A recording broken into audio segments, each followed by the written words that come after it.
Free agent wide receiver Tyler Boyd signed with the Tennessee Titans on Tuesday, taking off a target that people talked a lot about with the Pittsburgh Steelers being a potential match. We'll talk about how that impacts what the Steelers' needs are at wide receiver and other positions in free agency, all that more here on the Locked On Steelers podcast. I'm your host, Chris Carter. Let's get into it.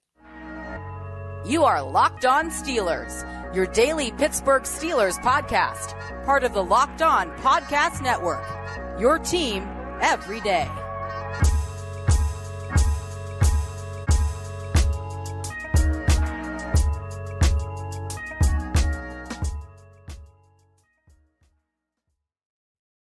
Hello and welcome to the Locked On Steelers podcast. I'm your host, Chris Carter, bringing you your daily dose of all things in the Pittsburgh Steelers. As always, you can find the show in your favorite podcasting apps and on YouTube. Like this video if you enjoy it. Subscribe to this YouTube channel to get all of your daily Monday through Friday episodes, as well as our bonus content. We thank you for making us your first listen every day because we're your team every day. And today's episode is brought to you by FanDuel Sportsbook, the #1 sportsbook in America. Make every moment more. Right now, new customers get $150 back in bonus bets with any winning $5 bet. That's $150 with any winning $5 bet.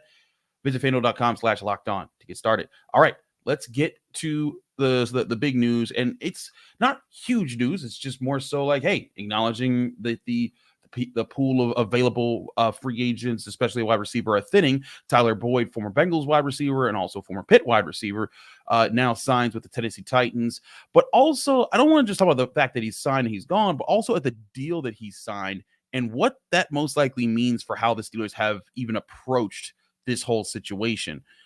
Tyler Boyd signed for a 1-year, $4.5 million deal with the Titans. And to me, that's a sign that the Steelers probably weren't even in on him if he wasn't getting, if he's only getting $4.5 million. The Steelers, as of right now, have $18.3 million in cap space. I mean, that would have brought them down to a little under 14 million in cap space. So maybe 13.8, 13.9-ish, maybe, who knows? But you look at that and you think like the Steelers could make a few other moves just to open up more cap space to sign their rookies and then have the sort of extra cap space that they'd always normally want to have during the season in case for emergencies.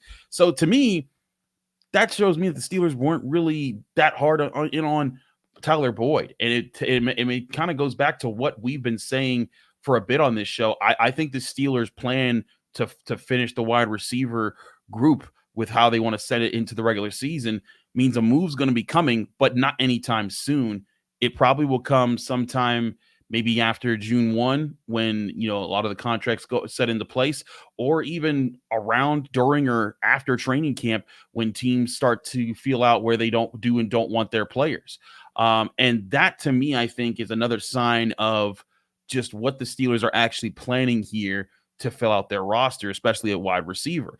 And you look at the available free agent wide receivers and like you kind of get that sense it does stack up, right? Like the top available guys left as far as big names are guys like Michael Thomas, Hunter Renfrow, Zay Jones. Zay Jones is interesting, but not in the way that he strikes fear in the heart of men as a potential real number 2 threat next to George Pickens that can attract attention. Mecole Hardman is at least a speedster we've seen, be able to take off. Marquez Valdes-Scantling. Last year you saw how he played with the Chiefs. There's still former first-round guys like Corey Davis, Julio Jones is still hanging around. Allen Robinson's still out there that can be had for cheap. So there's a lot of options out there, but none of these options are going to be like the playmaker guy that truly attracts attention at the position to take it away from George Pickens, so that if he's going to be the number 1 on the team this year, he's at least going to get some attention away from it, so that teams can't just say, hey, we're taking that guy away and that's the primary objective of the secondary. Now, maybe some of this will also get helped with Pat Freiermuth maybe having an increased role in this offense. Now that the offense is with a different offensive coordinator, maybe better quarterback play. That's what I think the Steelers are going to be looking for there. But to me, the free agent market might not even be the discussion at wide receiver. It might be the trade market at wide receiver. And that's where things can get tricky because that can come from a lot of directions. Now, we've talked about Courtland Sutton. Now, Courtland Sutton reportedly is now fine with Denver, so maybe that's not even a thing anymore. But here's the thing. There's always posturing. Like, for example, Omar Khan said it the other night, went on Pat McAfee's show and said, we're not interested in trade. Well, Omar Khan also told us at the combine that they had full faith in Kenny Pickett. Then they signed Russell Wilson and then Kenny Pickett was traded.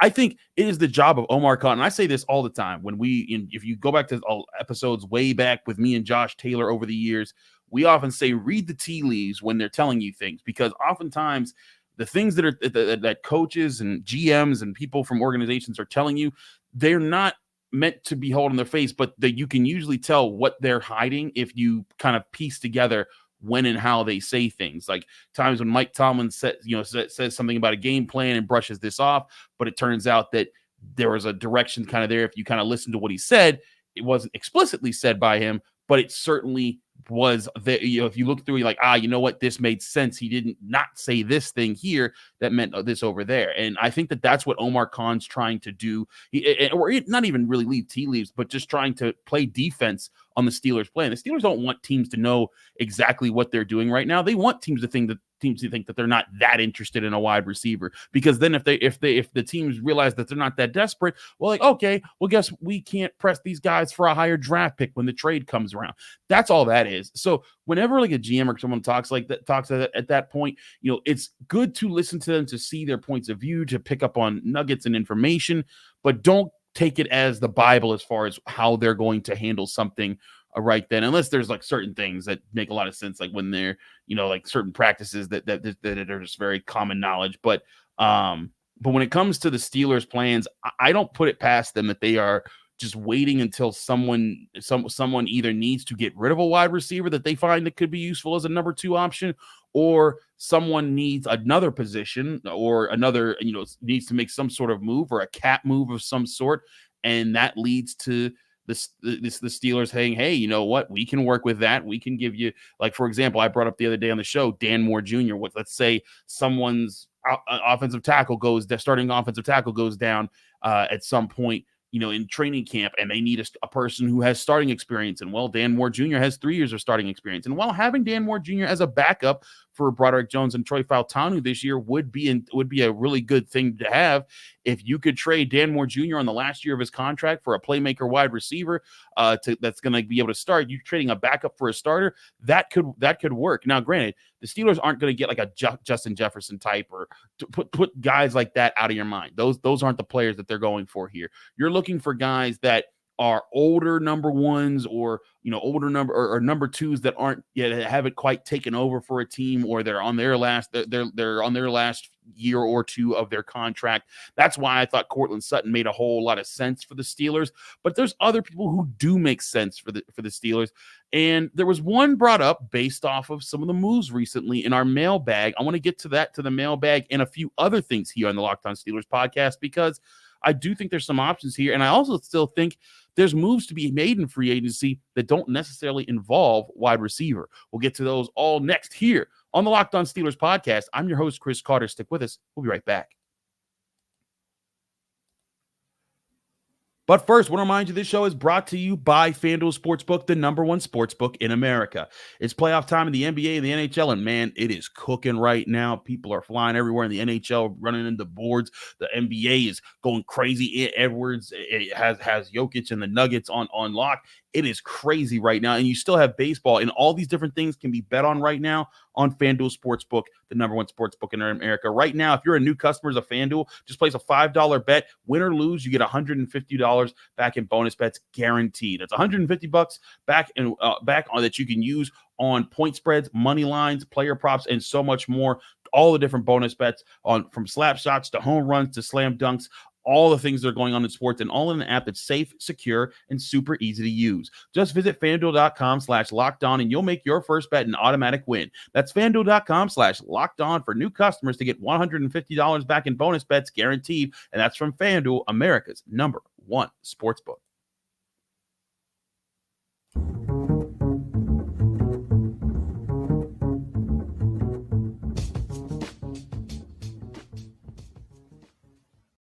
Back here in the Locked On Steelers podcast, I'm your host, Chris Carter. We continue our show here, and like I said, we had some mailbag, so it wasn't going to be a full mailbag episode, but figured we could address some of the questions you had. And one question addressed an interesting 2-way proposition of a player the Steelers could trade for and a player the Steelers could sign. Here's James from Pennsylvania with that question. Hey, Chris, this is James from Pennsylvania. I kind of have a 2-part question, one on offense and one on defense. The offensive question is, do you think the Steelers should try to trade like a 4th or 5th round pick for Treylon Burks, and he can be like a Darius Hayward-Bay type receiver? And then the defensive question would be, do you think that we should sign Xavien Howard? Do you think that'd be possible, or do you think he'll be expensive? There you have it. Thank you, James, for your question. As always, you can call 412-223-6644. Leave your name, your question, and where you're from. Keep your question under a minute, and we will try to get you on the show. Thanks to everyone who does call in with questions all the time. We appreciate all of y'all. So first, let's address the first question here. Treylon Burks. Now, for those who don't know who Treylon Burks is a former first-round pick, was the 18th overall pick in the 2022 NFL draft by the Tennessee Titans, 6'2", 225, a receiver that was supposed to kind of take over and just hasn't. And he's actually put up very minimal numbers there. In 2022, he caught 33 passes for 444 yards and a touchdown. And then in 2023, he caught 16 passes for 221 yards and no touchdowns. And Burks would be an interesting option there. The thing is that Burks would have 2 more years on his contract, and he would be a young player. He'll only be 24 years old for this season, so you could still maybe mold him into something there. But I'm not sold that Treylon Burks is a definitive number 2. I do think he's more like a Darius Hayward-Bay type for now. The one thing I'll say about Darius Hayward-Bay is that Darius Hayward-Bay was a very good veteran at doing a lot of the little things like special teams and everything else, and I'm not sure that Treylon Burks has ever had to do that. I'm fully saying that without studying Treylon Burks outside of knowing what I've seen him do at wide receiver. Maybe the Titans do have him do some special teams there, but when you're a number 1 pick at wide receiver early on in your career, you're probably not doing all those little things. You're probably working on being a potential number 1 wide receiver for your team. I mean, Darius Hayward-Bay at one point was a top pick in the first round, but by the time that everyone kind of realized, whoop, Raiders made a mistake there, he kind of developed into being a guy that could help on special teams, help in other areas, and that kept him around in the NFL a lot longer. I'm not so 100% sure that Treylon Burks has developed that, and that's where I don't know if that's necessarily the answer right now for the Steelers, is to go get a guy like that. Now, who knows? Maybe because honestly, a 4th, I think would be like too much for that guy. This guy didn't have more than 400 some yards in a season yet. Has only scored 1 touchdown total in the NFL. If I'm the Steelers, you're lucky if I'm getting a 6th or a 7th there. I'm gonna work that out somehow. But the idea that the Titans might trade him does kind of make sense, especially with them signing Tyler Boyd and the other moves that they've made this offseason. I could see the Titans, maybe saying, hey, let's move on from this guy. Let's get some compensation somehow. And maybe there's a player trade swap. Maybe the Steelers give them a depth player on their roster. They don't feel like they need that much. I wouldn't give up Dan Moore for Treylon Burks because, again, Dan Moore has started 3 years, and even though Dan Moore has obvious weaknesses that make him, I think that Dan Moore for Treylon Burks, I would say that the Steelers would be the team that needs some draft compensation there, and maybe that's the answer. Maybe you can swap a player and get a super late round pick for Treylon Burks, and maybe that could work, and that could give you some options there. But he's not a person that's on necessarily my radar as far as a player that I think the Steelers should definitely sign this year. But let's get to the second part of the question here. And I think this is where it gets really interesting about free agency, because we've talked a lot about wide receivers, but cornerback in the secondary, there are still plenty of options in free agency that could be legitimate options for the Steelers to target. And one of them was brought up by this caller, Xavien Howard. Now, I cannot say I can totally understand what Xavien Howard would cost, but I imagine after a season-ending injury last year, he had an injury. Also, he has fully recovered from his injury, reportedly, according to reports out. I think it was Pro Football Talk. Put that out there. So he's back. He's back and it has fully recovered. But I'm sure the Steelers would want to kick the tires. This could make sense for a move to bring in a veteran guy who can help out in the secondary. Xavien Howard, he's a guy who'll be 31 when the season starts. So, he may not be in his prime anymore, but he's not as, I think, as over the hill as Patrick Peterson was when he came to the Steelers. And Xavien Howard's never been a speedster, but he could be a legitimate veteran to add to your cornerback room, to maybe play on the outside, maybe try to see if Dante Jackson can bump into the slot, and maybe that's a way to address your secondary, and then say, hey, let's kick the tires on, let's see how athletic he is, bring him in, and then integrate him into the defense. And then he's your number 2 corner for the year, and then you worry, and then you kind of just, that gives you time to develop Corey Trice, Darius Rush, Ryan Watts, whoever is your cornerback in the background. Beanie Bishop if he develops into a slot guy, but that might add some ammunition to the cornerback room, and I think that's a good idea, James. I think that fits along with it. Now, looking at other cornerbacks out here, because say you don't want to go with Xavien Howard, maybe you're a little worried that that Xavien Howard's injury was too much. Okay, that makes a lot of sense. Well, let's look at other guys that are out there. There's still Stephon Gilmore out there, who, again, he's not in his prime of prime anymore, but he still has been a good cornerback out there. I think that's another guy they could look at. There's other guys too, like a Dory Jackson, a former first-round pick who didn't really work out. Also, kind of fun, ironically, he was Juju Smith-Schuster's roommate in college. But when he's another guy that could be he was a faster option that you could add just to add veteran depth to the secondary. But I do think it's worth at least exploring for the Steelers if they're thinking, hey, we could get another outside corner type guy, and if Dante Jackson can cover the slot, not that that's his specialty, but if they can figure that out, that could be another way to address the secondary and maybe move some things around. So Xavien Howard, Stephon Gilmore would be my top options there. Patrick Peterson's still out there, but and maybe Patrick Peterson's just the guy that they're waiting to sign when everything else doesn't fall into place. And well, Patrick Peterson, you're still available. Our defense, come on back and work with the Steelers. We know that he talked about being open to being more flexible in the secondary last year. So that's a possibility. But what about other guys, out there that are in free agency still? And maybe you could look at the safety position where a guy like Justin Simmons is still available, a guy like Eddie Jackson is still available. The Steelers have addressed safety with Minkah Fitzpatrick and Deshaun Elliott, and they still have DeMonte KZ. So that one's a little further out. But if you could find a safety in the group there that would maybe help more in the slot, where right now you're pretty weak right now, that could be, or you don't have, maybe not weak is the answer, but I guess they don't have an answer in the slot. So yes, weak would be the term there. But if you don't know what your slot answer is, maybe go and check out either the safety pool or the cornerback pool. And I don't think too many players that are still in free agency right now would cost you too much to finish the answer to James's question there, because he asked how much would Howard cost. I can't say for certain how much he would cost, but to me, I wouldn't be paying more than like $8 million for a single year, because if I'm the Steelers, I want to see how this guy plays first, and you got to prove that. And he's still a free agent for a reason. Now, in this past year, he was a $25.9 million cap hit, or technically, I guess he still kind of is, for the Dolphins after being released there, but. Looking at his contract, I mean, this is a guy that in a lot of years he was a $10 million cap hit, a $13 million cap hit, an $11 million cap hit. I don't think it'd be that high, but if I'm the Steelers and I can get that guy, maybe keep it under $8 million, that could be a reasonable answer there to get Xavien Howard, or to get Stephon Gilmore if that's a reasonable price that you think that you could get there. Stephon Gilmore in the last year with the Cowboys was a $10.9 million cap hit, and that's a guy who I believe will be 35 when the season gets started. Well, I guess not when it gets started, but he'll be 35 in September. No, he's 34 in September. Look at my terrible math.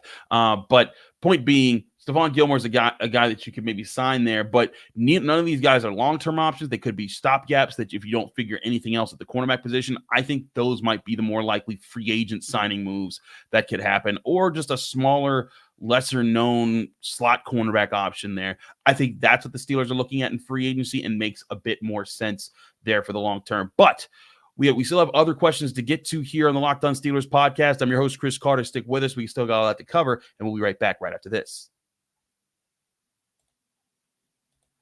But first, I want to remind you this show is brought to you by Monopoly Go. Monopoly Go, you heard me talk about it. It's the amazing mobile game you need to download right now, because it's such an exciting game. It's such an easy game to play on your phone for free. Just download it to your phone. Monopoly Go lets you not only play against others, but team up with other people. So you can team up with your family and your friends for time tournaments where you all work together to show you're the best Monopoly team on Monopoly Go. And you can build up all your boards, build up cities together, build up all the different properties. And the more you win together, the more awesome prizes that you unlock. You can get unique stickers to get complete albums for big prizes. You can get new playing pieces to travel the boards with in all of the many different boards that are available in Monopoly Go. And they have hilarious emojis for taunting your friends when you smash their buildings or heist their vaults. Plus, Monopoly Go feels new and exciting every day because there's always new tournaments available with new challenges. A ton include their own unique mini games where you can dig for treasure or play a robot pachinko machine. Either way, Monopoly Go gives you so many different ways to win. There's new times events every single day to help you win big prizes and get massive multipliers to rise your way up the Monopoly Go leaderboards even faster. There's always something fun to discover in Monopoly Go, so get off the bench and go download Monopoly Go now today, free on Google Play or the App Store. Monopoly Go, game on.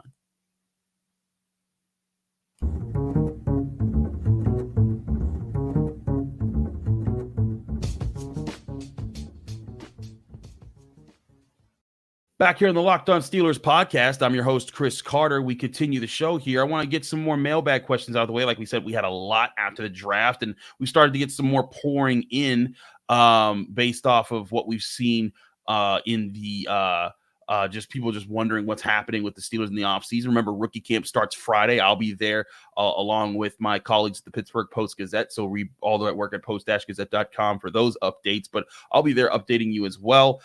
So I wanted to get to some other questions. But before we get to rookie camp, I wanted to bring up this question, which is a legit question about a defensive player that Steelers let go. This is Kevin from Johnstown, Rhode Island. Hi, Chris. This is Kevin from Johnstown, Rhode Island. I was disappointed to see Amon Watts get released. Is it possible we attack the defensive line in next year's draft like we did the O-line in this year's draft? Thank you and have a good day. Thank you, Kevin. As always, 412-223-6644 to get your question on the air. Remember to leave your name, where you're from, keep your question under a minute, and keep it in. Yeah, always nice when you keep it short, just like Kevin did, because it means less editing for me in the back end. But let's talk about this here. First, Amon Watts getting released. I think the Steelers, they're trying to figure out different different targets and stuff for how they're going to work the future. But the defensive line, they're adding new pieces. They're adding new pieces here. Keanu Benton I think is going to be rising up. I do think the Steelers need to keep an eye on how to develop the defensive line, and I do think there's a really good chance that defensive line could be the priority. The priority for what the picks are going to be, what the first round pick could be in 2025. When you go to look at the needs for how this team could shake out, it still could be cornerback. It still could be, maybe a top line wide receiver, because those were the things they didn't address super early in this one. And that does make sense. And especially because the Steelers have talked about trying to control the trenches a lot more. And if you're the Steelers and you want to control the trenches, that could be, the defensive side of the trenches could mean a lot. Now, one player, if you're looking at maybe as a first round grade, if the Steelers would be in a position to get him, would be like a Mason Graham out of a defensive tackle out of Michigan. A guy who, he's a big option. He has, he's a decent athlete, really good size for his position. The Steelers, I think they want maulers up front, and I think that's where the Steelers want interior guys. Cam Hayward's not getting any older. Keanu Benton is certainly growing, but Larry Ogunjobi's not going to be around much longer. There's also TJ Sanders, the defensive tackle out of South Carolina. There will be options next year, but I also want to say this. These are names I'm throwing out there just as like guys who, people are talking about as potential prospects that could be at the top of the line, but like, it's way too early to do these projections. That's why you never see me do one of those 2025 NFL mock drafts a year in advance. Like who could you be looking at there? Because if you go back to how this year's looked this time last year, people were saying Jeremiah Trotter Jr., the linebacker at Clemson, would be the first linebacker off the board, and he wasn't even close. He was a late round pick. So it just, things change all the time. Players play differently. Players get injured. Players surprise, players get better, and it changes up the whole board. So I think that next year there are some guys that currently grade out as potential first round picks at the defensive line. And if they're there, that could be worth checking out, because if the Steelers can get a long-term dominant pair with pairing tackle with Keanu Benton, that would be a really nice situation to have, and it would be what's looked at as a perceived future weakness could be seen as a perceived future strength. Excuse me.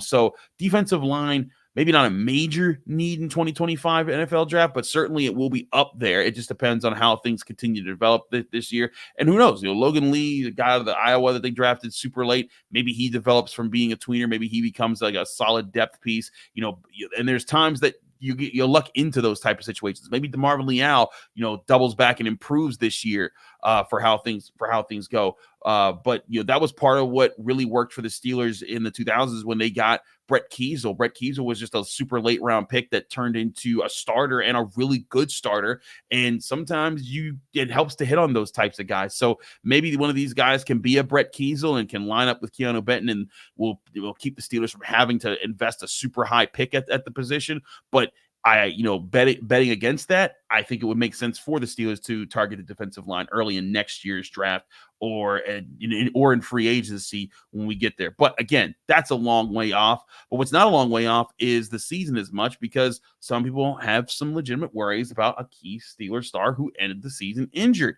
Here's Michael from California asking about TJ Watt. Hi, this is Michael Dobosh from Southern California. I have a quick question about how TJ Watt recovery coming. Nobody has really talked about him. He's the best player on the Steelers defense and the whole team. I was wondering how his rehab's coming. Thank you very much. Bye. Thank you for your question, Michael. Again, it's 412-223-6644 to get your question on the air. Leave your name, where you're from. Keep your question under a minute. And thanks to all our guests who have called in today. Sorry for those who still haven't gotten their calls in. Again, there's a lot of y'all, so we're getting through them as best we can. But TJ Watt, I believe, is to be fine. What injured him at the end of the season, according to all reports that we saw, he would have been available if the Steelers, maybe if the Steelers could have made it to the AFC Championship game. So if he was talking about making a return by then, I'm sure he's fine by now. And I wanted to take this time to kind of dig into something that I've seen some people talk about on social media and start to push this narrative that I think is not true. People calling TJ Watt injury prone. I don't think that that's a thing. Like you look at TJ Watt, yeah, he's dealt with some injuries some years, but like I think Steelers fans are having a little bit of PTSD from 2022 when he missed the first half of the season and how it cost the Steelers a chance to really fight that year and get into the playoffs. But I